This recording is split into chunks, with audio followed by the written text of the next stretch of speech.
Assalamualaikum warahmatullahi wabarakatuh. Alhamdulillahi wa kafa wa salamun ala ibadihi alladhina astafa, amma ba'd. Ini teman-teman yang dari GTA perjalanan nunggu hujan reda ngajine wis mari.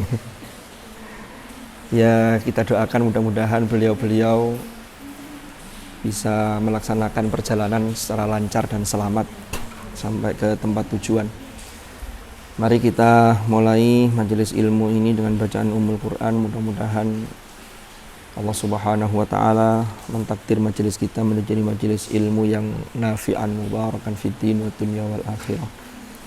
Ala hadhihi niyyah wa ala kulli niyyatin salihah wa ala ma nawainahu ala ma nawahu salafus salihin ila hadratil nabiy Mustafa Muhammadin sallallahu alaihi wasallam. وإلى سلسلة مشايخنا في تعليمنا وتعلمنا ونفعنا بهم. الفاتحة. بسم الله الرحمن الرحيم. الحمد لله رب العالمين الرحمن الرحيم.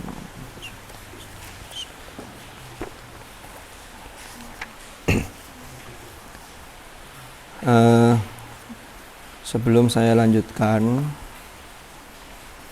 ada satu hal yang ingin saya tambahkan. Karena di dalam penjelasan saya kemarin ada sesuatu yang masih belum jelas, karena memang yang jelaskan ini tidak jelas sehingga penjelasannya jadi tidak jelas. Ketika kemarin kita membahas tentang mana ini, saya kemarin kan sempat menyinggung tentang berangkat dari hadis faqala iqra faqultu ma ana biqari'in fa akhadhani fa ghattani hatta balagha minni al-juhd. Lalu saya mengutip ayat wa ma kana li basharin an yukallimahu Allahu illa wahyan aw min wara'i hijabin aw yursila rasula fayuhiya bi idnihi ma yasha innahu aliyyun hakim. Surat Asy-Syura ayat 51. Kemarin penjelasan saya menurut saya ini kurang tuntas sehingga masih menyisakan pertanyaan, terutama ketika saya juga menyampaikan betapa beratnya wahyu yang diterima Rasulullah, apalagi pas wahyu itu yang kata Rasulullah dalam hadis riwayat Aisyah itu seperti salsalatil jaros, yaitu lonceng bunyi gemuruh gemerincing lonceng. Mungkin yang sudah pernah belajar ulumul Quran sudah pernah belajar ini. Nah, saya episode yang lalu itu ketika baca hadis itu otomatis ingat ketika dulu belajar ulumul Quran di Aliyah. Karena ketika kuliah sudah tidak ada mata kuliah ulumul Quran karena jurusannya bukan IAT kan begitu. Tetapi karena ya ingat-ingat materi yang dulu sudah lama tidak di mutola'ah, sehingga ada penjelasan yang saya sendiri tidak begitu yakin. Akhirnya kemarin saya cari di beberapa referensi dan alhamdulillah ketemu. Jadi begini ceritanya. Sebelum masuk ke sana, betapa wahyu itu inna sanulqi alaika qaulan tsaqila. Ini tidak apa-apa ya, menjelaskan ini dulu ya. Jadi sebelum ke sana, saya ingin berangkat dari ayat ini. Wa ma kana li basyarin an yukallimahu Allahu illa wahyan aw min wara'i hijab au yursila rasula. Jadi tidak patut bagi manusia, karena semua nabi itu juga punya sifat-sifat basyariah, yaitu ya manusia, tetapi manusia yang berbeda karena manusia yang diberi wahyu. Qul innama ana basyarum mithlukum yuha ilayya, kan begitu. Nah, tidak patut Allah itu berbicara kecuali melalui tiga hal ini. Salah satu dari tiga hal ini. Illa wahyan. Yang pertama, yaitu Allah menyampaikan wahyu. Wahyu itu adalah sebuah isyarat yang sangat cepat. Ya, ini makna secara bahasa. Jadi pokoknya sesuatu yang sangat cepat yang diterima. Makanya Allah itu, tapi kemudian secara istilah wahyu itu ya diberikan kepada Nabi dan Rasul. Tapi secara bahasa, wahyu itu kalau diterima manusia biasa itu bisa berupa intuisi. Wa auhayna ila ummi Musa an ardi'i. Kan begitu. Bener ya ayatnya ya? Ayatnya apa depannya? Al-Qasas itu loh. Bener ya? Saya bawa mushaf ini. Nah ini.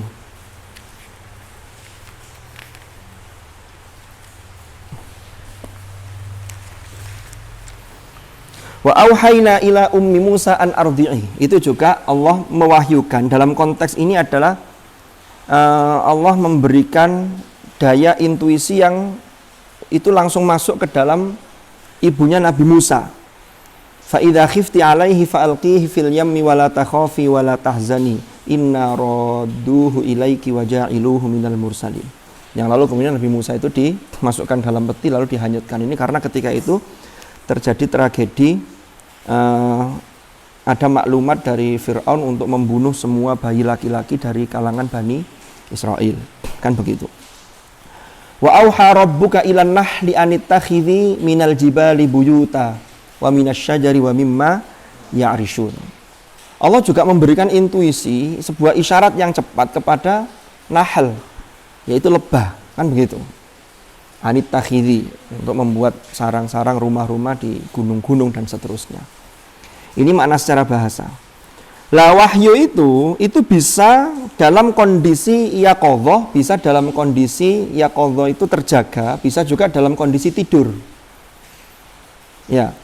Kalau yang dalam kondisi tidur itu sebagaimana Nabi Ibrahim ketika bermimpi untuk diperintah inni ara fil manami anni azbahuk fanzur madza tara, lalu minta pendapat kepada Nabi Ismail. Kan begitu. Itu juga wahyu. Dulu saya pernah ada pertanyaan, loh Ustaz, ini kok membunuh orang ini? Ya karena waktu itu syariatnya adalah untuk menyembelih. Karena itu Allah yang merintahkan gitu loh. Tapi ternyata Allah punya rahasia besar yang nanti penyembelihan itu dibatalkan sendiri oleh Allah, tetapi tekadnya Ibrahim itu yang dinilai. Makanya sampai inna hadza lahuwal bala'ul mubin. Ini ujian yang nyata itu ya ini. Allah itu memelakukan wa fadainahu bidzibhin azim. Kan begitu, diganti dengan sembelihan yang besar. Jadi itu dalam kondisi tidur, tapi kalau mimpi tidurnya orang orang yang para nabi dan orang-orang soleh itu bisa ar-ru'ya as-shadiqah, yaitu mimpi yang benar, yang bisa ya memang betul-betul wahyu kalau nabi. Ini yang dialami Nabi Ibrahim. Jadi jangan ada pertanyaan begini tadi itu, ini kok perintahnya membunuh orang? Ya memang ketika itu syariatnya begitu. Sama dengan yang pernah disampaikan Gus Baha itu. Nabi Khidir atau Nabi Khadir itu di ujian bagi Nabi Musa yang fase kedua itu adalah fantalaqa hatta idza laqiya ghulaman faqatalah. Kan begitu. Anak cilik, kemudian anak cilik itu dibunuh oleh Nabi Khidir. Nabi Musa protes, aqatal tanafsan zakiyatan bighairi nafs laqad ji'ta syai'an nukra. Ya. Tapi Nabi Khidir ini tidak atas kehendaknya, itu perintah Allah, memang perintahnya dibunuh, tidak lantas ini jadi syariat yang lalu orang anak cilik ketoy arek gedene iki bahaya buat orang tuanya, ini durhaka, ini bunuh saja, enggak boleh kalau Anda. Karena Nabi Khidir di akhir sebelum menjelaskan ke Nabi Musa itu beliau menegaskan wa ma fa'altuhu an amri.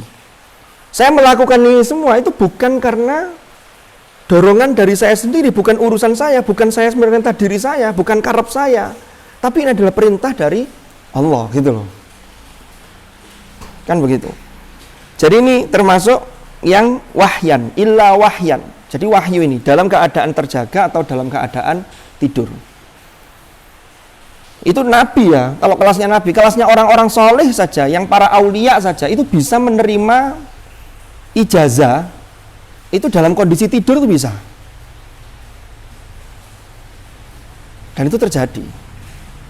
Saya dulu mungkin pernah cerita, almarhum al-maghfurlah Romo Kiai Adlan Ali, Pondok Wali Songo Cukir itu, Jombang, adiknya Kiai Maksum Ali, itu beliau pernah mengijazahkan ke ayah saya sebuah doa yang ternyata ayah saya penasaran doa ini dari mana. sowan lagi ke sana, belum bilang, belum atur apa-apa, sudah diambilkan catatannya. Lalu dikasih tahu, ini loh, doa ini dari ini, riwayatnya ini. Dan saya menerimanya ketika dalam film manam, ketika dalam tidur. Itu kelas-kelas seperti beliau itu bisa. Makanya jangan heran kalau kemudian ada orang yang juga setoran kiroat itu kepada orang yang bahkan sudah secara zahir sudah tuwfiya, sudah wafat. Itu bisa terjadi. Sama setoran ke siapa? Saya ke ini. Lu kan sudah wafat, enggak? Oh, ini ternyata bisa. Jadi banyak, ilmu Allah itu luas sekali dan kita ini ya wa ma utitu minal ilmi illa qalila. Wah, ini saya jadi ingat tafsirnya ini nanti. Setelah wa kadzalika auhayna ilaika ruham min amrina. Oke, saya lanjutkan. Lalu yang kedua, au min wara'i hijab, atau di balik hijab, di balik tabir, sehingga terjadi diskusi, terjadi percakapan, tetapi zat Allah itu tidak menampakkan dirinya.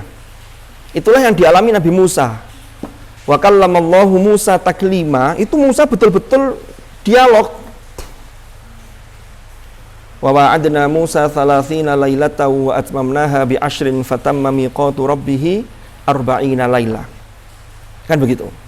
Jadi rencananya 30 hari, lalu karena dirasa kurang ditambah lagi 10, jadi 40 laila. Ya, langsung menjadi 40 hari. Lah, di situ karena sudah dialog yang sangat intens dan itu akrab sekali. Bahkan Nabi Musa itu kan ketika dipanggil untuk beraudiensi langsung dengan Tuhan. Tapi ketika awal wahyu turun kepada Musa itu juga sama.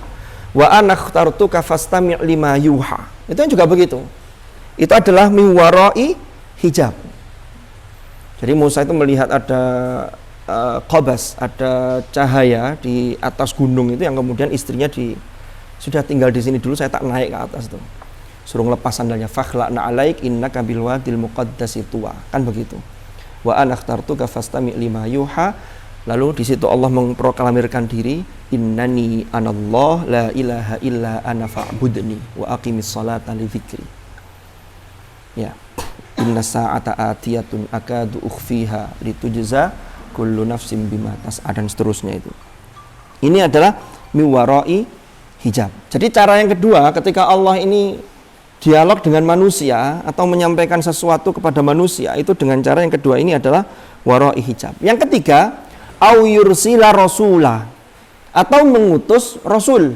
Rasul di sini adalah alhamdulillahi fatiris samawati wal ardi ja'ilil malaikati rusula uli ajnihatin. Kan begitu. Malaikat yang diutus. Nah, dalam konteks ini Al-Qur'an itu turun cara yang ketiga ini, yaitu yang au yursila rasula fayuhiya bi idnihi ma yasha. Maka dengan tiga cara ini, salah satu dari tiga cara ini Allah mewahyukan ma yasha, sesuatu yang Allah kehendaki, tentunya dengan izin Allah. Nah, Al-Qur'an itu melalui cara yang ketiga. Karena Al-Qur'an itu di surat Asy-Syu'ara itu jelas dikatakan, jelas difirmankan oleh Allah, nazala bihir ruhul amin. Makanya di ulumul Quran itu semuanya kalau definisi Al-Quran itu mesti ada biwasitati Jibril alaihi salam, yaitu dengan perantara malaikat Jibril. Jadi Allah tidak langsung wa kallamallahu Musa taklima, ini enggak. Ya, ini untuk wahyu yang Al-Quran ini. Nah, yang yursila rasulah Jibril inilah yang kemarin saya sampaikan, wahyu itu turunnya berat.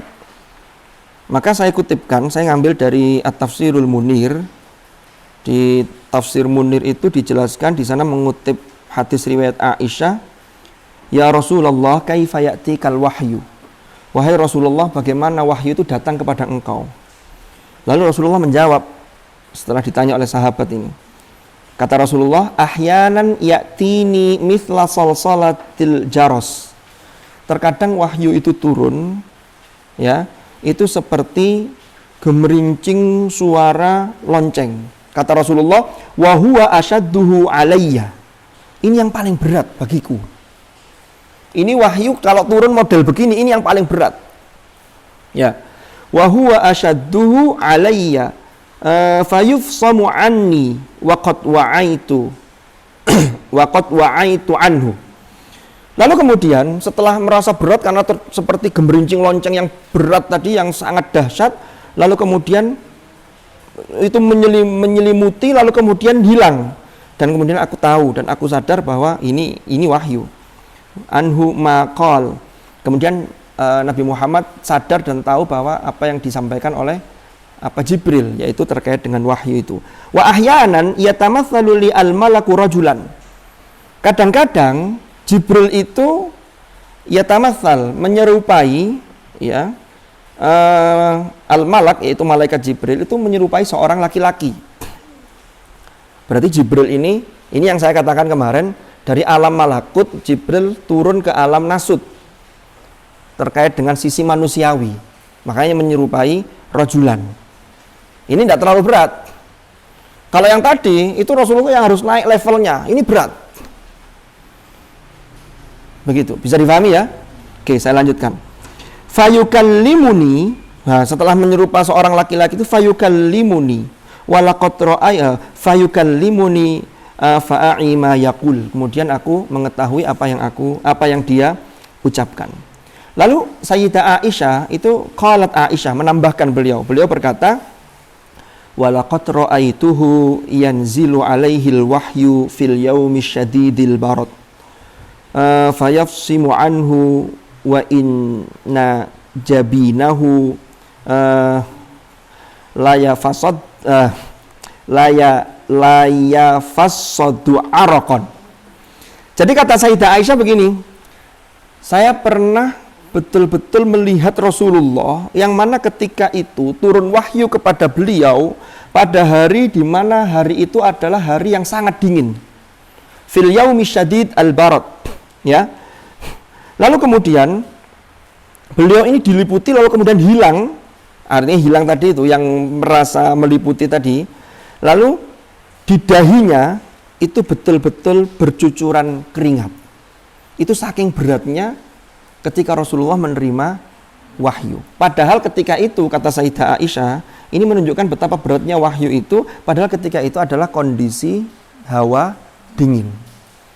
Jadi ini terkait dengan beberapa cara ketika Rasulullah SAW itu menerima wahyu. Fayusamu, jadi meliputi lalu pergi lalu menghilang dariku kata Rasulullah. Jadi yang ini berat. Jadi ada 3 hal ini. Au yursila rasulah fayuhiya biiznihi ma yasha innahu aliyyun hakim. Wa kadzalika auhayna ilaika ruham min amrina. Ini dulu guru saya pernah menyampaikan. Dalam konteks ini, ruh itu kan Al-Qur'an. Wa kadzalika auhayna ilaika ruham min amrina. Al-Qur'an itu disebut ruh karena Al-Quran itu bisa menghidupkan hati. Jadi Al-Quran itu yang menghidupkan. Ibaratnya, ya kalau tanpa Al-Quran tidak ada lentera, orang gelap. Maka Al-Quran itu adalah ruh. Petunjuk-petunjuk di dalamnya itu menjadi ruh yang bisa menghidupkan kita semua. Artinya hidup dalam konteks hidup yang sesungguhnya. Di Al-Isra, wa yas'alunaka 'anir ruh. Itu sababun nuzulnya kan orang-orang ahlul kitab itu ingin ngetes Rasulullah Sallallahu Alaihi Wasallam. Lalu Rasulullah itu ditanya tentang ruh. Nah, saiki ruh itu apa? Ada mufassirin yang memahami ruh itu yaitu ruh yang ada dalam jasad manusia ketika manusia itu masih hidup. Makanya lanjutannya kulir ruhu min amri rabbi. Katakanlah wahai Muhammad bahwa ruh itu adalah urusan Tuhanku. Karena ruh itu tidak ada yang tahu, itu betul-betul rahasia Tuhan. Saya ada sedikit cerita, tapi rodok medeni, tidak apa-apa ya, hujan-hujan medeni didik. Di Singosari, mungkin di berita itu ramai. Ramadan kemarin, di awal-awal Ramadan itu, tidak jauh dari tempat orang tua saya. Ya paling sekitar 4-5 kilo lah, naik ke atas tuh. Itu ada seorang suami, yang suami ini pengguna narkoba. Itu membunuh istrinya. Dengan cara apa? Mohon maaf, lehernya digergaji. Loh kan ngeri kan? Setelah itu, setelah bunuh itu ketahuan banyak orang, dan itu terjadi tidak malam tapi entah pagi. Itu Ramadan masih awal-awal, ya Allah, bulan Ramadan itu. Lalu suaminya ini terjun dari lantai atas ke bawah, maunya bunuh diri. Langsung dibawa ke rumah sakit dua-duanya. Singkat cerita, ini masalah ruh, tidak ada yang tahu. Istrinya yang sudah digergaji lehernya itu ternyata tidak jadi meninggal, dan sekarang hidup, cuma tidak bisa ngomong karena mungkin pita suaranya sudah, tapi hidup. Lah yang suaminya itu malah yang mati. Loh, ini kan sudah rahasia Tuhan. Jadi urusan roh itu kapan dia berpisah dengan jasad, kapan waktunya belum, kapan waktunya sudah, itu hanya Allah yang tahu. Wa ma tadri nafsun madza taksibu ghada wa ma tadri nafsun bi ayyi ardin tamut. Oke, kulir ruh min amri rabbi. Wa ma utitum minal ilmi illa qalila. Dulu guru saya pernah menjelaskan, selama ini banyak yang mengira hanya begini. Yang illa qalila itu apa? Minal ilmi. Wa ma utitum minal ilmi, dan kalian tidak diberi ilmu kecuali sedikit. Berarti ilmu sedikit. Itu benar, penafsiran itu boleh. Karena faktanya ilmunya manusia itu pasti tidak ada apa-apanya dengan ilmu Tuhan. Pasti sudah itu. Sekarang seorang ahli saja yang sudah mencapai jabatan fungsional tertinggi, umpama profesor, itu kan menguasai satu bidang. Dulu pernah saya ceritakan. Ya kan begitu. Tapi kalau untuk menguasai semua, tidak bisa. Itu kalau illa qalilanya memang kaitannya dengan ilmu. Tapi kembali ke ayat tadi, ayat ini kan bicara tentang ruh. Wa yas'alunaka 'anir ruh qulir ruhu min amri rabbi, lalu wa ma utitum minal ilmi illa qalila. Yang illa qalila itu bisa ke antumnya. Sehingga ternyata ada orang, tapi hanya sedikit, beberapa gelintir orang itu yang diberitahu oleh Allah, diberi ilmu, diberi pengetahuan tentang apa? Tentang ruh, terutama ruh dirinya, kapan dia akan berpisah dengan jasadnya. Tapi hanya segelintir orang. Dan itu orang tertentu yang dia tahu kapan dia akan meninggal. Saya punya mbah, ya mesti. Sampean juga punya kan? Sampean nanti gak mau kalah, saya juga punya. Karena kita tidak mungkin ada tanpa mbah. Dari mbah ke orang tua kan begitu.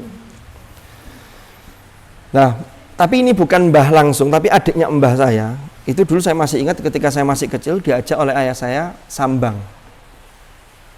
Ayah saya dipanggil, tak kandhani yo. Aku iki kurang 40 dino gak ono iki. Sekate disusul iki. Wah, pun ngoten nanyai. Ayah saya bilang begitu. Saya masih ingat, saya ikut waktu itu. Perempuan orangnya, tapi mau dekat dengan Tuhan, sehingga dikasih tahu. Ya namanya kan ojo ngomong ngono kan, biasanya kalau ada orang ngomong begitu, kok usah ngomong ngono kan begitu. Tapi ternyata betul.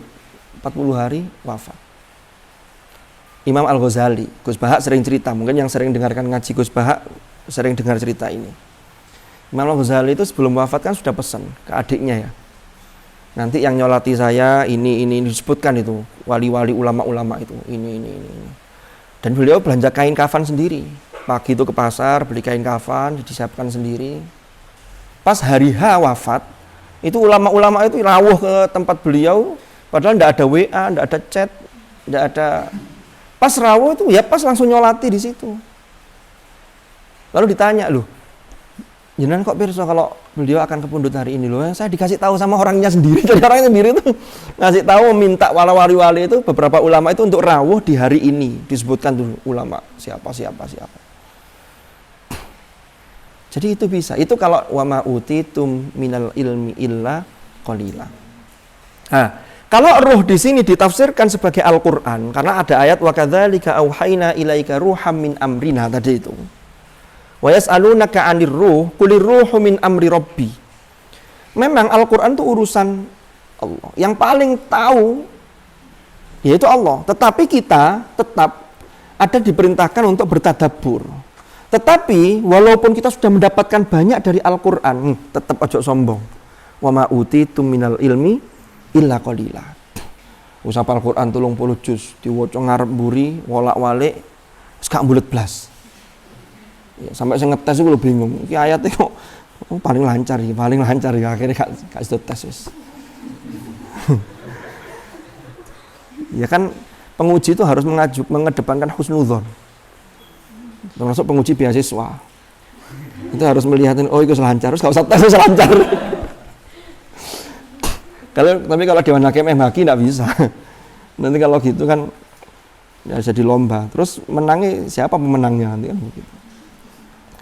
Itu terkait dengan tadi itu. Ini gara-gara karena saya buka-buka materi terkait dengan penjelasan hadis yang kemarin itu betapa Rasulullah ketika menerima wahyu itu memang adalah sesuatu yang dirasakan berat sampai digambarkan oleh Sayyidah Aisyah itu berkeringat. Itu saking beratnya menerima wahyu. Jadi kalau sampean sekarang berat untuk ngafalkan itu sebenarnya tidak ada apa-apanya dengan Rasulullah. Sampean kan ngaji gak keringetan, tapi emang bakso kepedesan kan. Saya maksudnya. Bukan sampean. Jadi makanya kita bersyukur. Saya tuh kemarin buka-buka file lama itu ya. Ingat saya pernah mendengarkan ceramah seorang kiai. Ya kiainya agak sepuh. Beliau mengutarakan hadis, cuman belum saya lacak ini hadisnya. Kata beliau, idza iqtarabatis sa'atu iqtarabaz zaman. Apabila hari kiamat itu telah dekat, maka waktu itu menjadi dekat. Dulu saya pernah angen-angen ini. Iya ya.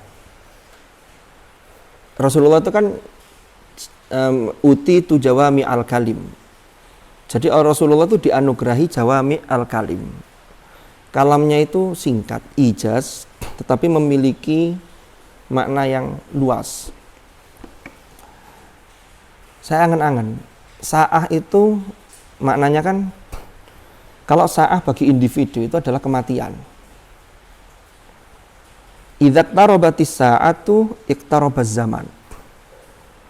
Manusia kita ini, saya dan sampean, semakin bertambah usia, itu kan kontrak kita kan sebenarnya tambah menipis. Ya kontrak kita berapa tahun kan tidak ada yang tahu. Iya kalau kita ngontrak toko di depan UIN sudah jelas, ini setahun 50 juta, berarti 2 tahun ya 100 juta kan begitu. Di depan UIN kan segitu ya kontrakan untuk usaha itu. Nah, kalau kontrak kita di dunia, kita tidak tahu. Sengaja tidak diberitahu oleh Allah, biar kita serius. Karena kalau tahu, nanti kalau jek suwe malah nyantai. Nek wis cedek baru. Nah, kalau lama, kok ternyata dia sregep sudah lama, maka itulah yang dalam hadis Rasulullah dinyatakan, tuba liman tala umruhu wa hasuna amaluhu. Beruntung orang yang panjang umurnya, tapi amalnya juga baik. Kan begitu. Nah, saya ingin ini, saya pernah angan-angan tuh begini. Ini maknanya luas. Hadis Rasulullah singkat tapi luas. Saya ingin coba. Utsman yang sudah menginjak usia 30. Umpama. Sakjane sik enom, mergo brengose malah kok 30. Oh, tapi tipis ya.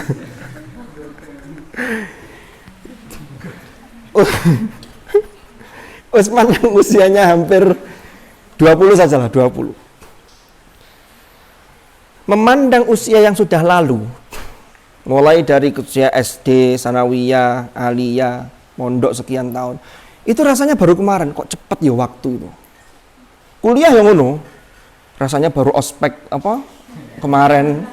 Saya sudah bingung nyari judul skripsi, judul digoleki ketemu iki opo iki. Sudah sibuk harus mau selesai. Mau tidak mau harus mau selesai. Tapi ketika sampean masuk di UIN dulu, kok aja suwe. Masih yel-yel di ma'had itu lupa. Jadi masih sibuk bikin yel-yel itu jek suwe kayak petang tahun jek suwe. Tapi kalau sudah masuk tahun keempat, ya Allah kok cepet men ya. Saya memahami ketika manusia merasa cepat begini, memang usia kita tuh semakin dekat dengan ajal. Lah apa mana aku loh. Tapi ya gak mesti. Lho kan gak mesti. Lha aja bunyi-bunyi dhisik gak mesti. Iso dhisikan sampean aku kari. Iso aku kari sampean dhisik, gak apa-apa. Loh saya dulu pernah 2011 itu dari DPL KKN itu. Habis saya nyambangi salah satu peserta mahasiswa KKN itu masih gerak jalan dampingi anak SD itu karena Agustus itu kan.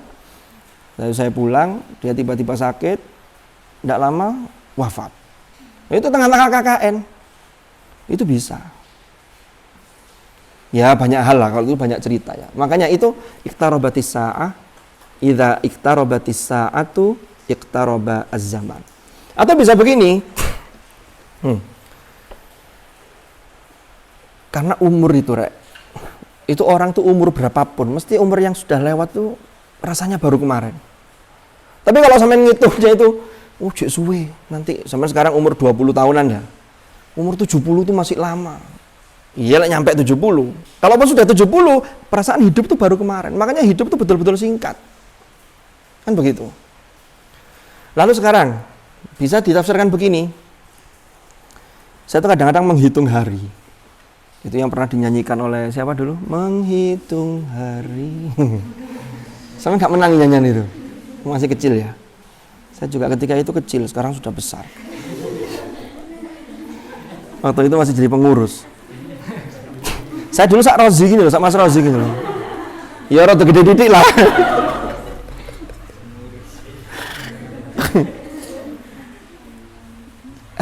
Gini Rek. Wis kayak ngaji wae dhewe lho, ngaji Kamis, Jumat, Sabtu, Ahad, Kamis maneh. Ini sudah mau UAS. Besok sudah 2021, ya Allah, cepat. Itu perasaan loh. Kadang tapi masalahnya sebenarnya perasaan begitu itu wajib ada untuk apa? Agar kita ini berpacu. Makanya perintahnya untuk melakukan khairat itu fastabiqu. Di surat Al-Hadid sabiqu. Ali Imran wasari'u, kan begitu. Cepet-cepetan.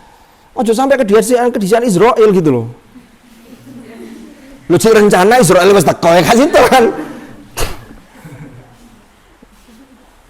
Betul, tidak ada yang tahu itu. Kemarin saya kadang-kadang kalau baca WA di grup ada yang sedo, ada yang wafat, ya Allah, kita itu nunggu giliran. Kemarin yang baru kan Gus Anca itu putranya Yai Hasan Abdullah Sahal Gontor itu. Dulu alumni waktu kecilnya di Al-Munawariyah.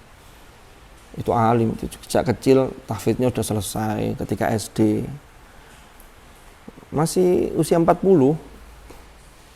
Termasuk anggota badan wakaf di pesantren Gontor yang termuda. Tapi ya gimana lagi, itu kecelakaan.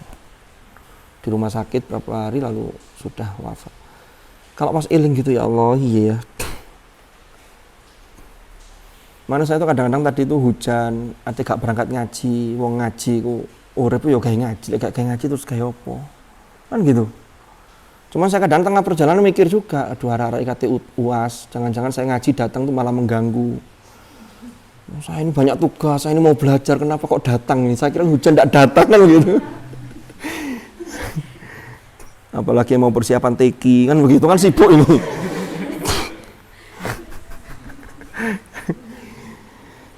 Wis gitu Rek. Jadi ini kembali ke yang tadi, jadi idza qtarabatis sa'atu iqtarabaz zaman. Monggo lah ditafsirkan seperti apa, tapi yang jelas ini saya mengingatkan diri saya dan juga yang lain untuk melakukan kebaikan itu jangan pernah ditunda. Karena perintahnya jelas, fastabiqul khairat, sabiqu ila maghfiratin mir rabbikum wasari'u dan seterusnya itu. Jadi ya itu memang kita sedang berlomba, sedang berpacu. Oke, semoga-moga semuanya dianugerahi umur panjang, sehat walafiat ya. Baik, bismillahirrahmanirrahim. Ini memang belum mulai loh Mas. Ini baru pra-acara ini. Pra-acaranya setengah jam. Sekatentai.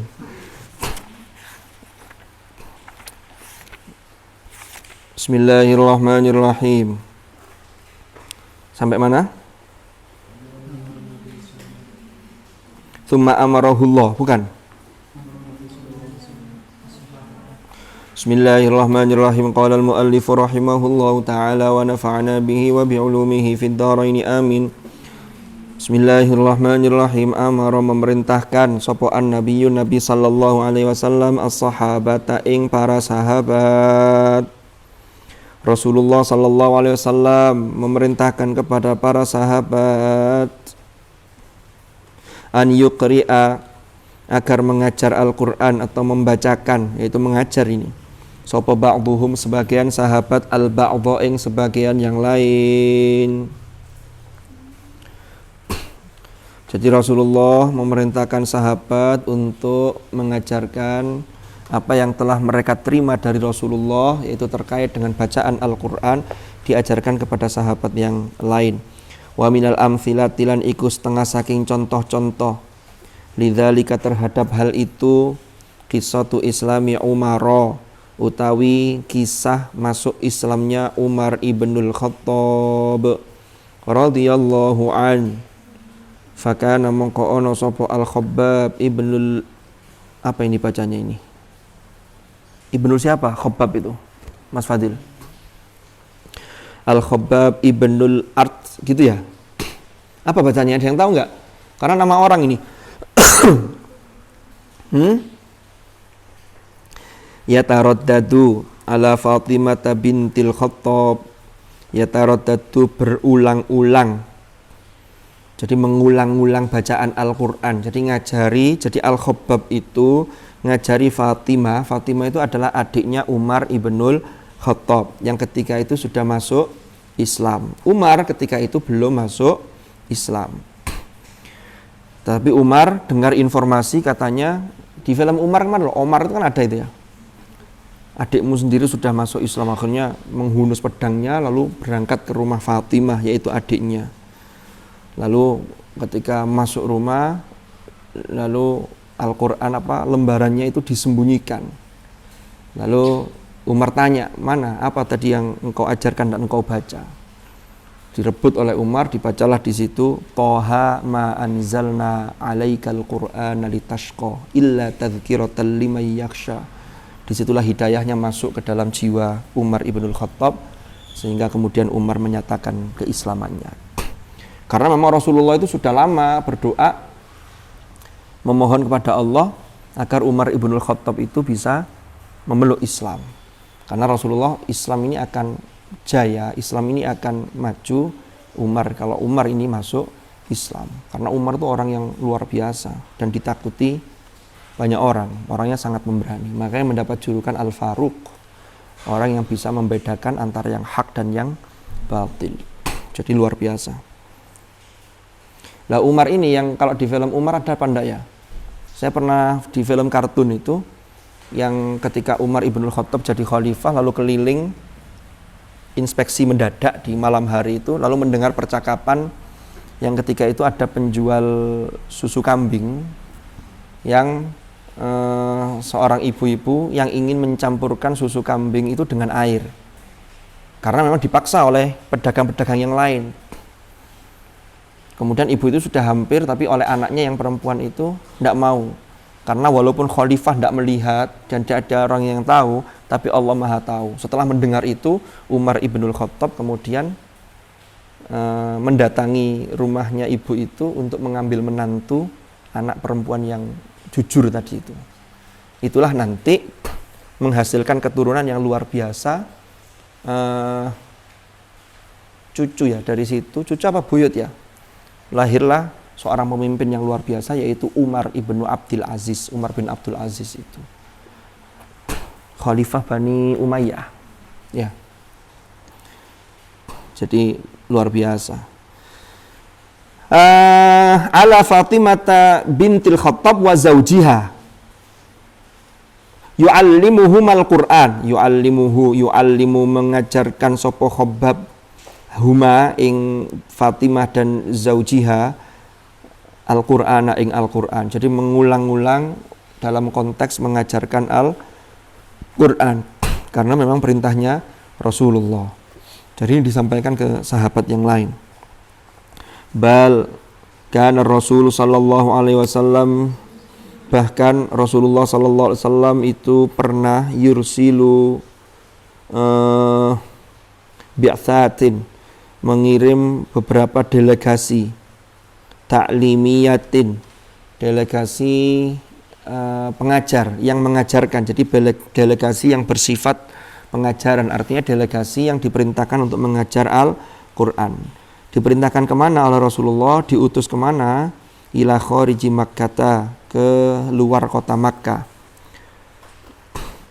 Faqad warada fil Bukhari, teman-teman tumeka apa keterangan fil Bukhari, apa matan hadis ini ya. Jadi ada riwayat di dalam hadis Bukhari, anna Mus'ab bin Umairin, bahwasanya Mus'ab bin Umair, wa bin Ummi Maktum, dan Abdullah bin Ummi Maktum, huma awwalu man nazala bil Madinah, mereka berdua adalah orang yang pertama kali tinggal di Madinah. Faja'ala, yang tinggal di Madinah, faja'ala yuqri'anin nas, maka kemudian faja'ala menjadikan sopo keduanya, faja'ala yuqri'ani, kemudian keduanya mulai untuk mengajar, an-nasa ing orang-orang Al-Qur'ana ing Al-Qur'an. Tsumma ja'a, kemudian datang berikutnya Ammar wa Bilal, yaitu sahabat Ammar bin Yasir dan Bilal. Jadi Mus'ab bin Umair. Walamma futihat Makkatu, dan ketika terjadi Fathu Makkah, walamma futihat lan nalikane dibuka op Makkatu, kota Makkah, maksudnya terjadi Fathu Makkah. Tahun berapa Hijriah Fathu Makkah? 8 Hijriah. Bulan apa?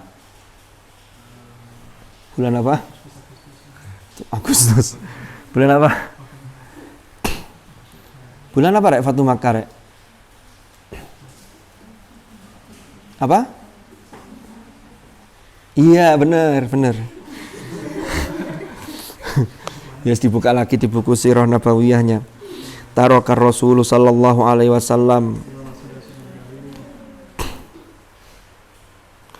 Taroka meninggalkan sopo ar-Rasulullah sallallahu alaihi wasallam. Jadi setelah terjadi Fathu Makkah, Rasulullah mengutus, artinya mengutus kepada Mu'adz bin Jabalin, Mu'adz bin Jabal untuk tinggal di Mekah, tidak ikut kembali ke Madinah. Fiha ing dalam Mekah litaklim, untuk mengajarkan Al-Quran. Jadi sahabat Mu'adz bin Jabal. Wa kana ar-rajulu lan ono sapa ar-rajulu, seseorang, ini seorang sahabat, idza hajara nalikane berhijrah sapa rajul ilal madinati, ilal madinati menuju ke Madinah, dafa'a maka mendorong, memerintahkan, memotivasi hu ing rajul sapa an-nabiyyu sallallahu alaihi wasallam ila rajulin memotivasi ila rajulin minal hifdhah, kepada laki-laki, kepada seseorang minal hifdhah, untuk melestarikan, untuk menjaga tradisi, liyu'allimahul Qur'an, yaitu untuk agar dia mengajarkan Al-Qur'an. Jadi ini Rasulullah selalu memotivasi untuk kepada para sahabat untuk mengajarkan Al-Qur'an. Wa hakadzalan iku kaya mengkono-mengkono takawwanat, maka terbentuk sapa jama'atun minas sahabati, sekelompok dari para sahabat, urifat dikenal bil qurra'i, kelawan sebutan al-qurra. Jadi al-qurra itu orang-orang yang memang penghafal Al-Qur'an, dan itu oleh Rasulullah diperintahkan dan dimotivasi untuk mengajarkan kepada para sahabat yang lain, ya. Wa tasmiyatu, utawi penamaan bihadzal laqabi, kelawan laqab ini, julukan Al-Qurra ini,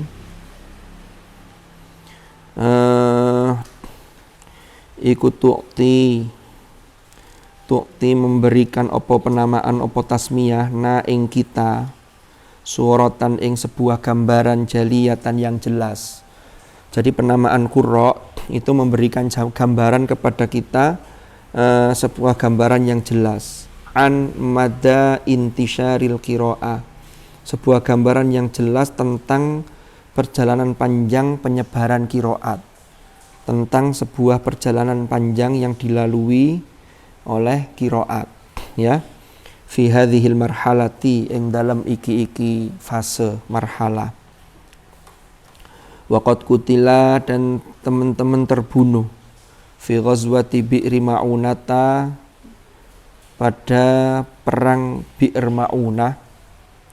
Sopo sab'una rajulan, 70 sahabat, 70 orang, min syubbanil ansor, dari para pemuda Ansor, yusammuna bil qurra, yusammuna kang den namaaken atau dinamakan sopo syubbanul ansor bil qurra'i, kelawan qurra. Jadi ada 70 sahabat qurra itu yang meninggal ketika perang Bi'r Ma'unah.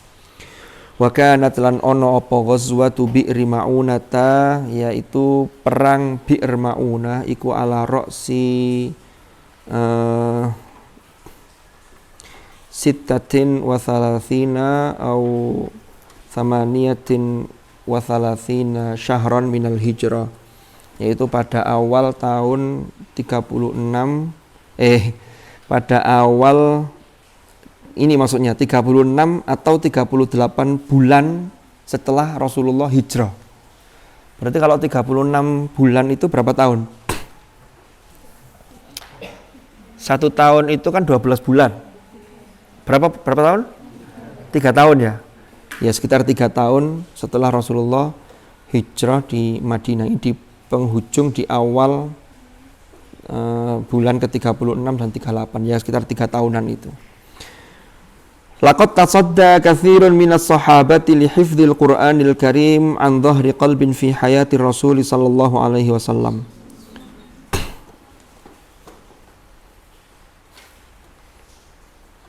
Laqad tasadda, teman-teman wis. Tasadda itu mana aslinya menghadapi, tapi cocok enggak kalau menghadapi di sini? Sopo katsirun minas sahabah, banyak dari para sahabat li hifdzil Qur'an. Artinya menghadapi itu mereka termasuk para qurra, yang para sahabat yang menangi Rasulullah dan mereka menghafalkan Al-Qur'an an dhahri qalbin, secara dhahri qalbin itu secara bil ghaib. Jadi banyak para sahabat itu yang menjaga Al-Qur'an, ikut menjaga Al-Qur'an, ikut menghafalkan Al-Qur'an itu secara an dhahri qalbin, yaitu secara bil hifdzi, secara bil ghaib, fi hayati Rasul, ing dalam hayati Rasul, ketika Rasulullah itu masih hidup. Wa min ashharihim, dan di antara yang paling terkenal, yang paling masyhur di antara mereka adalah hum al-khulafa al-arba'ah, yaitu para khalifah yang 4, yaitu al-khulafa ur-rasyidun. Berarti khalifah 4 itu semuanya adalah penghafal Al-Qur'an. Abu Bakar As-Siddiq, Umar ibnul Khattab, Utsman ibnu Affan, dan Ali ibnu Abi Thalib, ya. Wa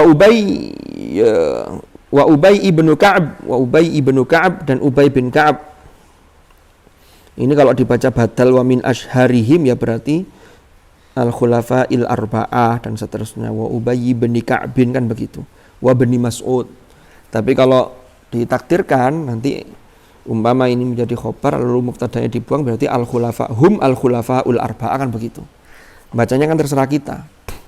Yang penting ketika ditanya bisa. Wa Ubay bin Ka'bin, kan begitu. Wa bin Mas'udin. Wa Abu Darda, dan Abu Darda. Wa Zaid bin Thabit. Wa Abu Musa al-Ash'ari. Wa ghairuhum, dan lain sebagainya. Wa haula'i humul ladzina darat asanidu qiraatil a'imma al-ashra alaihim. Wa haula'i, dan utawi mereka para al-khulafaul arba'ah, lalu Ubay bin Ka'ab, Ibnu Mas'ud, Abu Darda, Zaid bin Sabit, Abu Musa. Haula hum ya haula iku alladzina, orang-orang darat kang berputar. Artinya berputar itu daraya duru, itu berputar itu melewati. Opo asani itu qiraatil a'immah, sanad-sanadnya qiraat para imam al-asyrati yang 10. Jadi darat di mana? Alaihim, Yang atasnya alladzina. Jadi imam imam qiraat yang 10 yang diklasifikasikan oleh Ibnul Jazari ya dalam An-Nashr fil Qiraat Al-Ashr itu tidak lepas dari para sahabat-sahabat itu. Mesti sanadnya di atas itu nyantol ke, kalau ndak ini ya ini Ubay bin Ka'ab, Ibnu Mas'ud. Bahkan ada yang seperti yang kita Hafiz an Asim yang kita pakai itu di atasnya itu yang muncul itu biasanya ada paling tidak ada 5 sahabat, Utsman ibnu Affan, Ali bin Abi Thalib, Ubay bin Ka'ab, Zaid bin Thabit, dan Abdullah ibnu Mas'ud. Tapi Abdullah bin Mas'ud juga mengajarkan nanti juga dalam riwayat yang lain itu juga iya. Sehingga maksudnya apa? Berarti para sahabat ini belajar dari Rasulullah itu tidak hanya satu versi qiraat gitu loh. Paham? Jadi tidak hanya satu versi qiraat, tapi juga versi qiraat yang lain. Wah, ini sudah mau habis ini. Agak cepat ya, sampai titik nomor 4 biar nanti mulainya langsung nomor 4. Wa kanat qiraatus sahabati. Lah ini kayaknya penjelasannya. Wa kanat lan ono apa qiraatus sahabati, bacaannya para sahabat ikut takhtalifu berbeda-beda. Ingat ya, ini berbedanya adalah ikhtilafut tanawwu, beda varian. Bukan ikhtilaf at-tadad. Bukan perbedaan yang kontradiktif, tapi berbeda, tapi tidak ada maknanya yang kontradiksi, tidak ada. Itu sudah diteliti. Yang ada adalah ikhtilaf at-tanawwu, justru saling melengkapi. Inilah yang nanti akan memperkaya khazanah penafsiran. Faminhum man akhadha biharfin, faminhum lan iku setengah saking sahabat man utawi wong akhadha kang mengambil sapa man biharfin kelawan satu harf. Jadi hanya satu versi, satu harf mengambil dari Rasulullah. Wa minhum man akhadha biharfaini au aktsar. Wa minhum, dan di antara para sahabat ada yang man akhadha biharfaini. Ini yang saya katakan tadi. Seperti Abdullah ibnu Mas'ud itu mengambil bacaan dari Rasulullah tidak hanya satu versi, tapi beberapa versi. Sehingga nanti imam qiraat yang lain itu muaranya nanti ketemu Abdullah bin Mas'ud. Walaupun ke kitanya itu beda dengan bacaan Hafiz an Asim. Kenapa? Karena Abdullah bin Mas'ud ngambilnya tidak hanya biharfin tapi biharfaini au aktsar. Fahimtum? Wa min huna lan iku wa min huna lan sampai wa min huna, dan dari sini badaat mulai apa wujuhul qiraah al mukhtalifah. Jadi dari sini itu mulailah wajah qiraat yang beraneka ragam. Ta'khudhu, mengambil apa wujuh, jadi wujuhul qiraah tadi, tariqaha ing jalannya qiraah, fir riwayati ing dalam riwayat,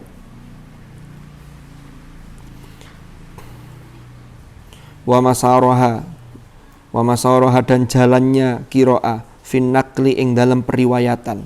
Jadi dalam periwayatan dari generasi ke generasi. Wa kana syuyu'u dhahirati ikhtilafil qiraati munzu ahdir Rasul sallallahu alaihi wasallam. Wa kana ono apa syuyu'u dhahirati ikhtilafil qiraat, penyebaran fenomena perbedaan qiraat. Jadi mulai syuyu itu menyebar secara umum, fenomena perbedaan qiraat itu adalah munzu ahdir Rasul, sejak masa Rasulullah sallallahu alaihi wasallam. Ba'dal hijrati, setelah ing dalam sakwise hijrah. Kama yadullu ala dzalika, sebagaimana sebagaimana menunjukkan ala dzalika ing atase hal tersebut apa ikhtilafu Umar wa Hisham ibni Hakim, yaitu perbedaan bacaan antara Umar ibnul Khattab dengan Hisham bin Hakim. Wa ikhtilafu Ubay bin Ka'bin, dan perbedaan bacaan Ubay bin Ka'ab ma'a ba'dhi sahabati, beserta sebagian sahabat. Artinya perbedaan antara Ubay bin Ka'ab dengan sebagian sahabat. Wa kadzalika Ibnu Mas'udin ma'a ghairihi minas sahabah. Begitu pula qiraatnya Ibnu Mas'ud itu juga ada perbedaan dengan sahabat yang lain. Fathul Mannan. Al-Fatihah. Bismillahirrahmanirrahim. Saya kemarin masih punya PR ini, gara-gara bingung Ada yang sudah nyari, sudah ketemu. Saya daripada bingung-bingung kemarin akhirnya telepon ke muallifnya yang mengkompilasi ini, Ustaz Masyudi. Ustaz, ini Kev ini saya iskal di sini nih. Akhirnya dijelaskan. Oh, matur nuwun, saya dapat pencerahan ini. Jadi saya tanya ke muallifnya karena kelas saya baru muallaf. Jadi muallaf harus tanya ke muallif. Iya, saya tanya betul itu. Saya ulangi ya. Bismillahirrahmanirrahim. Qala al-muallif rahimahullahu ta'ala wa nafa'ana bihi wa bi'ulumihi fid dharain amin. Qala Ibnul Jazari fi an-nashr wa huwa alladhi warada an aktsaril a'immah man rawa hatta al-munfasil wa lam yuballigh fihi ila haddil isba' wa huwa madhhabu sa'iril qurra. Wes, itu maksudnya tiba ingin rek. Qala berkata sapa Ibnul Jazari, Imam Ibnul Jazari fin Nashri ing dalam kitab An-Nashr. Sudah ketemu? Halaman 53. Oke. Wa huwa utawi tadwir iku alladzi ya tadwir warada kang tumeka apa alladzi an aktsaril a'immati dari mayoritas para imam. Rupane man seseorang rawa yang meriwayatkan sapa man haddal munfasili ing pelanggerane majais munfasil, maksudnya batas majais munfasil, walam yuballigh fihi dan tidak melebihi di dalamnya ila haddil isba sampai pada batas isba. Itu maksudnya begini. Jadi tadwir itu menurut atau sebagaimana qaulnya Ibnul Jazari dalam kitab An-Nashr itu sebagaimana yang kita terima dari mayoritas para imam, yaitu bacaan yang menggunakan riwayat majais munfasilnya itu dibaca qasr. Umpama imam di Masjidil Haram sampeyan diteni itu rata-rata kalau sholatut tarawih itu majais munfasilnya tidak yang dibaca panjang sebagaimana torik Ubaid bin Sobah. Tapi toriknya menggunakan toriknya Amr bin Sobah. Dulu pernah saya jelaskan. Sehingga panjangnya tidak sampai haddil isba, tidak sampai panjang seperti mat wajib. Kalau kita kan seperti mat wajib. Lah kalau tadwir itu menggunakan riwayat yang ini. Ini kata Ibnul Jazari. Sehingga bacanya ya ayyuhalladzina amanu idza nudiya lis-shalah. Bukan ya ayyuhalladzina amanu idza nudiya lis-shalati min yaumil jumu'ah. Tapi menggunakan yang majais munfasilnya qasr. Qasr itu adalah dua harokat seperti mad tabi'i. Itu maksudnya, ibarat ini maksudnya begitu ternyata. Bisa difahami? Jadi rupane man rawa haddal munfasil walam yuballigh fihi ila haddil isba. Inilah ukuran standarisasi bacaan tadwir itu biasanya begitu. Jadi makanya lah ngimami ini para imam-imam di Haramain khususnya ketika qiyamul lail di Ramadan, qiyamul Ramadan, salatut tarawih, lalu salat witir itu menggunakan yang ini. Itulah itu tadwir. Berarti antara tartil dan hadr kan begitu. Wasahha an jami'il a'immati wa huwal mukhtar inda aktsari ahlil adda. Inilah yang terpilih menurut mayoritas para ahlul adda. Para ahlul adda itu adalah orang-orang yang terlibat dalam konteks transmisi sanad qiraat itu ahlul adda. Ya termasuk orang-orangnya yang di situ. Kalau sampai nanti punya rentetan sanad, ini orangnya ini sampai Rasulullah, ini ahlul adda. Dan itu orang-orangnya banyak dirujuk sebagai periwayat-periwayat gitu loh. Ini ahlul adda. Kemarin saya mana? Wa amal hadr itu ya. Oke, kita lanjutkan. Bismillahirrahmanirrahim. Tapi bisa difahami ya. Jadi maksudnya tadwir itu ngono. Makanya kemarin ada yang perlu saya koreksi. Penjelasan saya kemarin yang haddil isba itu ternyata fahmul makruhnya kok jadi beda gitu loh. Ini saya mohon maaf. Kadang-kadang kalau ndak mutolaah ya begitu, kalau dadaan itu iki opo karepe. Makanya perlunya ilmu bertambah itu ya begini, saya tanya, oh iya ya. Karena kalau kitab ini kan saya belum pernah ngaji, walaupun Ustadz Masyudi itu ngutip dari beberapa sumber, ada yang pernah baca ini. Tapi kalau Sofahat walaupun tidak hatam, dulu pernah sebentar ngaji ke Ustadz Syafaat. Tapi belum sampai hatam, karena kan tebel ini. Sampean ben yo mbuh hatam tak gawe. Nanti hatam gak lulus kuliah. Bismillahirrahmanirrahim. Qala al-muallif rahimahullahu taala wa nafa'ana bihi wa bi ulumihi fid dharain amin. Wa ammal hadru utawi hadr fa huwa utawi hadr iku ibaratun sebuah ibarat an idrajil qiraati dari tangga atau tempo bacaan. Idraj tahapan bacaan, tempo bacaan, wa sur'atiha dan cepatnya qiraah bacaan, wa takhfifiha dan ringannya bacaan, ma'a mura'ati ahkamit tajwid sertane menjaga piro-piro hukum-hukum tajwid rupani min idharin wa idghamin wa qasrin wa maddin wa waqfin wa waslin wa ghairi dzalika, yaitu menjaga hukum-hukum tajwid termasuk diantaranya idharnya, idghamnya, qasrnya, matnya, waqafnya, wasolnya, wa ghairi dzalika dan lain sebagainya, ma'amula hadzatil jaizi sertane memperhatikan al jaizi minal wuquf di mana bolehnya berhenti. Oh, ini kemarin Ustaz Jihan tanya ke saya, ini untuk soal remedi atau soal UAS ini? Di UAS juga ya. Jadi jangan ada kata-kata sehingga kedengarannya tidak jelas, sehingga ini muncul konotasi yang tidak enak gitu loh. Padahal hadir itu boleh. Maka ini pengertian hadir.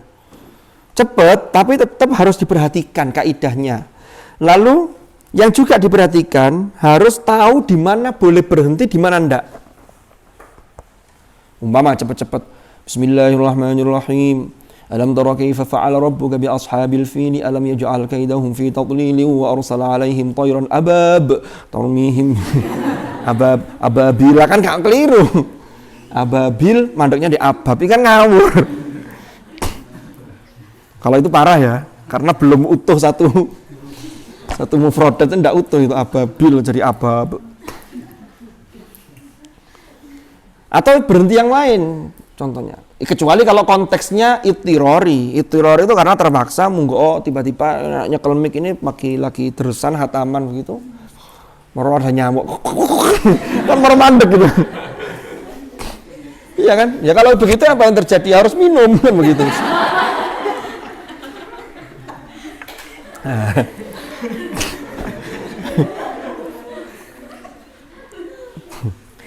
Oke, saya lanjutkan. Apa yang dilanjutkan? Minumnya gitu. Jadi ini tetap harus ada perhatian khusus terhadap bolehnya di mana boleh wakaf, di mana tidak boleh wakaf.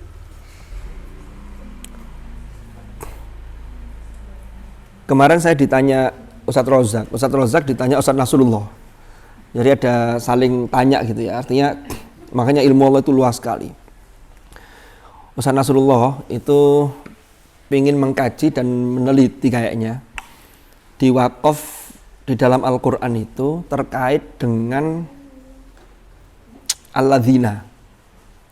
Alladzina apa jawab ya? Saya kok lupa ya.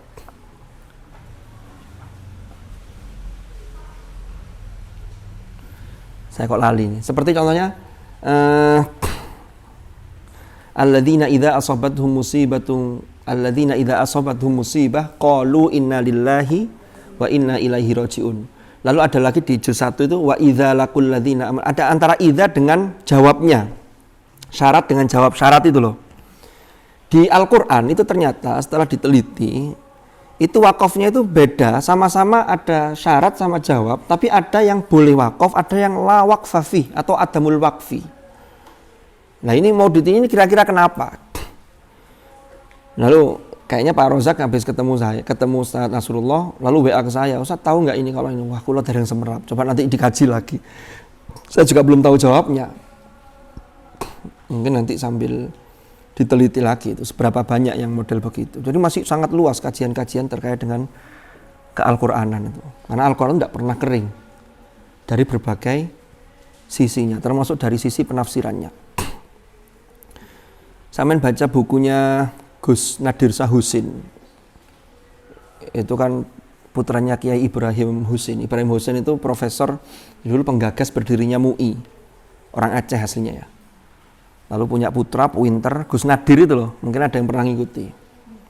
Rois Surya PCINO di Australia.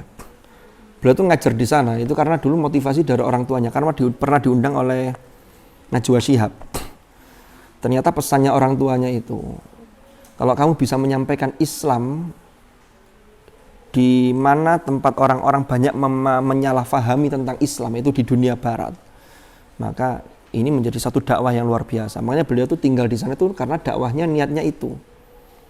Jadi untuk betul-betul bagaimana Islam itu yang rahmatan lil alamin, sehingga orang-orang itu punya simpati kepada Islam. Dan beliau tuh tidak main-main, itu punya gelar doktor 2 ya, luar biasa itu. Nah, saya pernah baca bukunya Gus Nadir itu, judulnya Tafsir Media Sosial. Karena itu tafsir-tafsir ringkas yang beliau tulis di medsos beliau.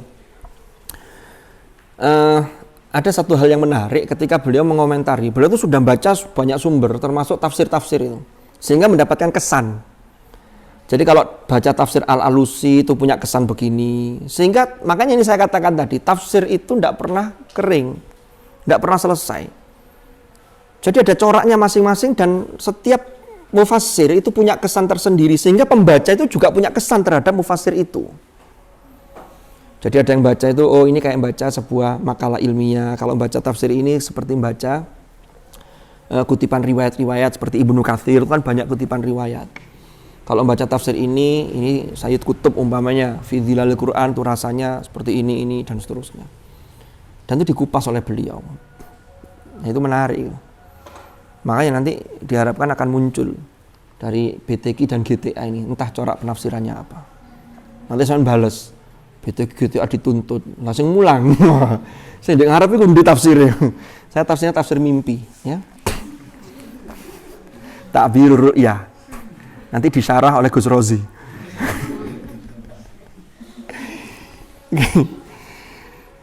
Baik, bismillahirrahmanirrahim. Lanjut. Saya kemarin sempat baca-baca ini, setelah nggak mentok ini terus mutola'ah, baru baca sebentar, direbut sama Sakif. Ya pinjem, coret-coret ini, Yesus. Ditukar kertas nggak maunya di kitab ini, coret-coret ini. Makanya banyak coretannya ini.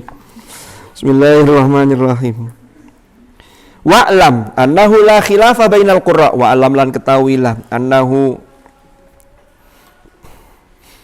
stune kelakuan iku la khilafa ora ana perbedaan iku maujud bainal qurra di antara para qurra fi jawazil qiraati ing dalam kebolehan membaca bikulin kelawan saben-saben minal anwa saking pira-pira macem tadi itu awil aksam atau pira-pira macem al arbaati al mutaqaddimati, yaitu 4 macam yang sudah terdahulu, sudah lewat, yaitu tahqiq, tartil, tadwir sama hadr boleh. Lakin la buddalaha minat tajwid, ini harus dipatuhi. Lakin akan tetapi la buddha ora kena ora lakin la buddha ora kena ora laha itu ya bagi setiap model qiraat tadi itu yang al-arba'ah al-mutaqaddimah itu harus minat tajwid, harus ada keharusan untuk selalu menggunakan tajwid karena ini sesuai dengan riwayatnya.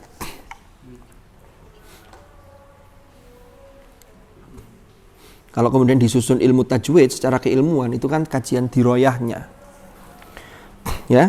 Jadi harus sesuai dengan kaidah-kaidah yang ada. Kalau saya memahami itu gampang, sadarnya begini, sama kayak orang berkendara, sama naik motor, mengendarai motor atau mobil, itu masih kecepatan berapapun tetap tidak boleh melanggar rambu-rambu. Nah rambu-rambu itu kaidah-kaidah tajwid, di mana tidak boleh berhenti, lalu di mana ketika lampu merah.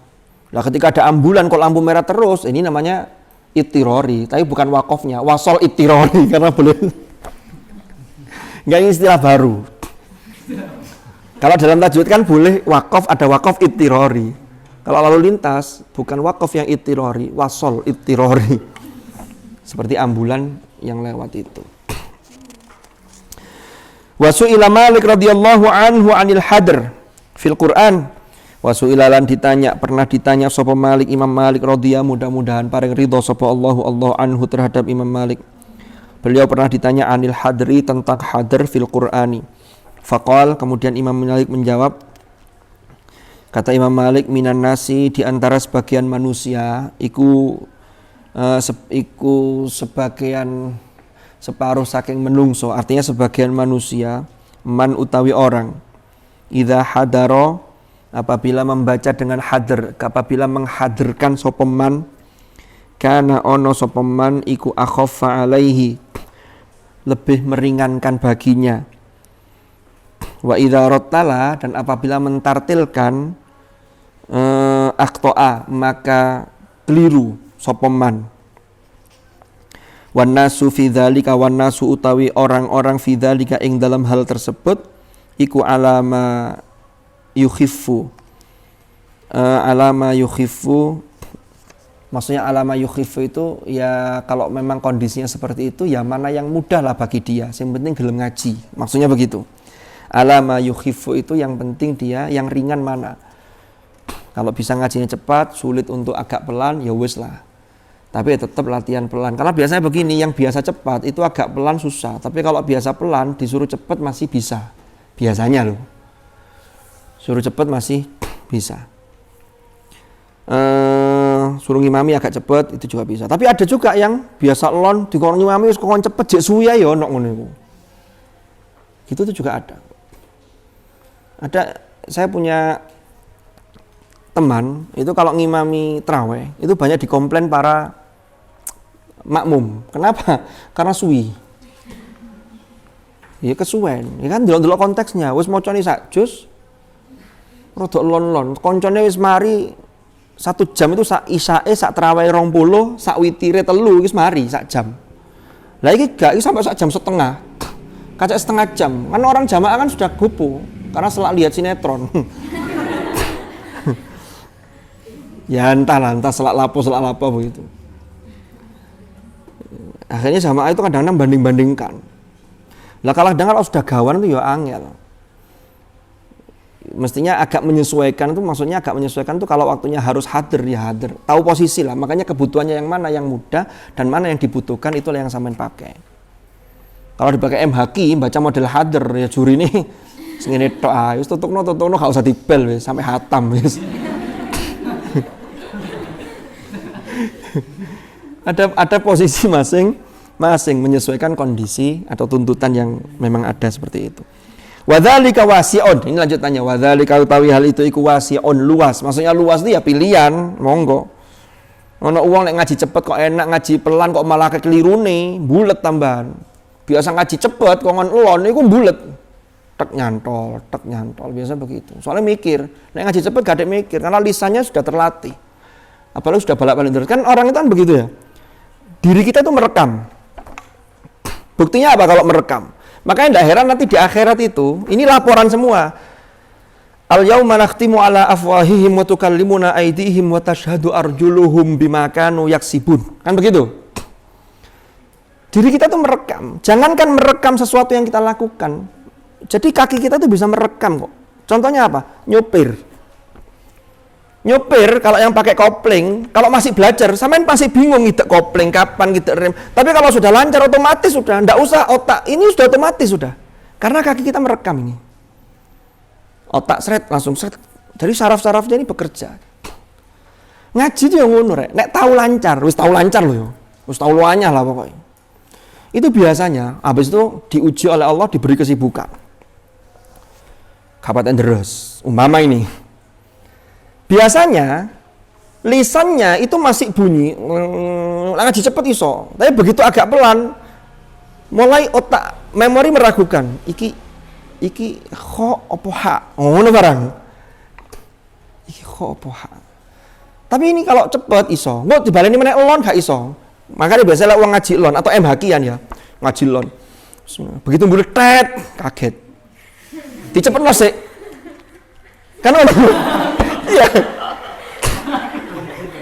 Biasanya begitu, karena ngaji cepetnya itu dia mencoba untuk bagaimana memori dari saraf-saraf yang di lidah kita, bibir kita yang biasa mengucapkan itu untuk cantolkan lagi cepet. Malah lancar harus ketemu, ketemu, diwacolon mana, nyantol mana. Loh itu terjadi. Tapi kalau biasa ngaji pelan ya, sambil tadabbur, wah, enak. Sampean MHQ, sampean deresan, itu walaupun tidak bisa lafat per lafat, itu secara global itu ketemu, oh ki maknane ngene, ki arah gini, itu enak gitu loh. Nah itu dimulai dari mana? Ya tadabbur itu yang secara ringan, ya dimulai dari terjemah itu, memahami, oh ini terjemahan. Walaupun terjemah itu tidak bisa mewakili sepenuhnya. Karena terjemah ya mesti beda. Karena ketika dari bahasa sumber ke bahasa sasaran itu mesti ada reduksi makna di situ. Nggak bisa sama persis, tapi lumayan membantu. Gitu loh. Makanya iso kayak begitu, biasa ngaji pelan, lalu sambil diangan-angan maknani, sambil itu nanti ngaji cepet itu masih ada bayangan, tadabburnya masih muncul. Tapi gak tahu, cepet-cepetan tok, ya memang bagus, lancar itu bagus, itu fadhol dan itu hasil dari, termasuk buah dari derese sampean, kan begitu. Tapi cobalah kita tingkatkan, kan begitu. Itulah tadi yang saya ceritakan, diri kita itu merekam tadi. Makanya nanti laporan di akhirat itu gampang sekali itu laporan, karena semuanya sudah merekam. Makanya di situ juga dalam tafsir itu kenapa kok di situ disebutkan wa tashhadu arjuluhum, kaki itu menjadi saksi. Saya dulu pernah cerita, nggak tahu sampean ingat apa enggak, waktu peringatan tahun baru Muharram 2019 di Masjid Tarbiyah. Mas Andokis semester 1 ya? 2019, semester 3? Belum? Semester 3 ya berarti ya? Semester 3 sekarang ya? Semester 1 sampean 19. Muharram itu kan bulan Oktober atau apa itu? Lali. Sampean barang ya lali ya. Saya dulu pernah menyampaikan mengapa Al-Quran menggunakan bahasa wa tashhadu arjuluhum bima kanu yaksibun. Kaki-kaki itu menjadi saksi terhadap apa yang mereka lakukan. Karena orang Arab itu sudah biasa melihat bahwa kaki itu bisa menjadi satu jejak tersendiri. Saya dulu pernah cerita tentang hijrah itu. Abdullah bin Uraikid, seorang ahli peruntaan, itu saking ahlinya tentang unta, itu jejak kaki unta itu dia bisa tahu, ini jejak kaki unta ini, unta yang lewat ini unta betina atau laki-laki. Dia sedang hamil atau enggak kalau untanya betina. Itu tahu betul itu. Dan ada orang yang juga ahli di bidang kaki, itu ketika, kan tradisi kaum jahiliyah itu salah satunya dalam perkawinan, perempuan, mohon maaf ya, ini tradisi jahiliyah. Satu orang perempuan itu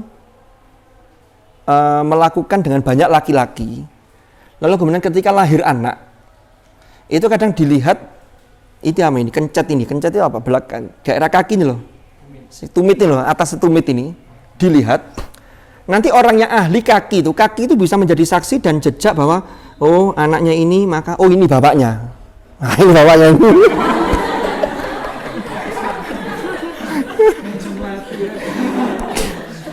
Jadi itu orang-orang jahiliyah itu memang ahli betul.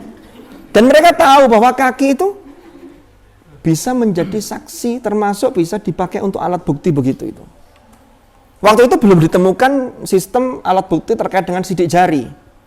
Karena sidik jari itu kan baru pada abad ke berapa? 1900 atau 1800-an ya.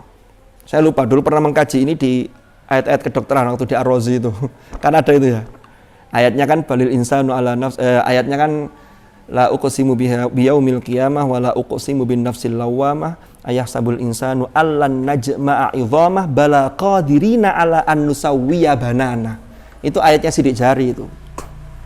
Bala qadirina ala an nusawwiya banana. Bahkan kami mampu untuk menyusun jari jemarinya. Lah jari jemari itu termasuk sidik jari, karena sedunia ini walaupun saudara kembar, itu tidak ada seorang pun yang memiliki kesamaan sidik jari. Jadi sidik jari ini. Maka muncullah ilmu tentang sidik jari. Tapi isyarat Al-Quran sudah ada. Cuman ketika itu, ya belum ditemukan. Tapi ketika itu, terkait dengan kaki tadi itu. Wa tashhadu arjuluhum. Jadi kaki itu bisa menjadi saksi dan alat bukti itu. Bimakanu yaksibun. Oke, saya kira itu bisa saya sampaikan.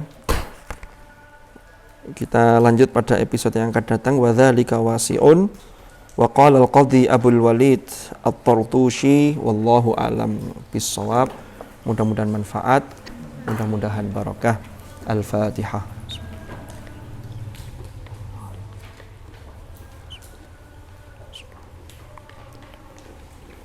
Bismillahirrahmanirrahim.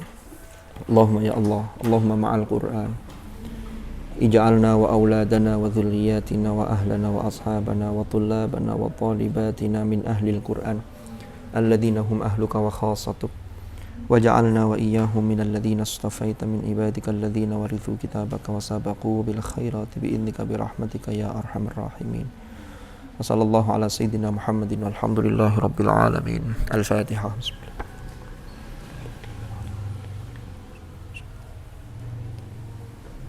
اللهم ارحمنا بالقرآن واجعله لنا إماما ونورا وهدى ورحمة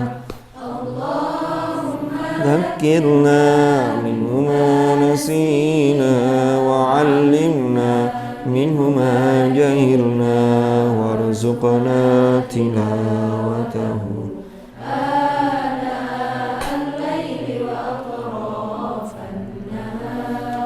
واجعله لنا حجة يا رب العالمين. Subhanakallahumma bihamdika asyhadu an la ilaha illa anta astaghfiruka wa atubu ilaik. Sallallahu ala sayyidina Muhammadin walhamdulillahi rabbil alamin. Hadanallahu wa iyyakum ajma'in. Al-'afwa minkum. Assalamualaikum warahmatullahi wabarakatuh.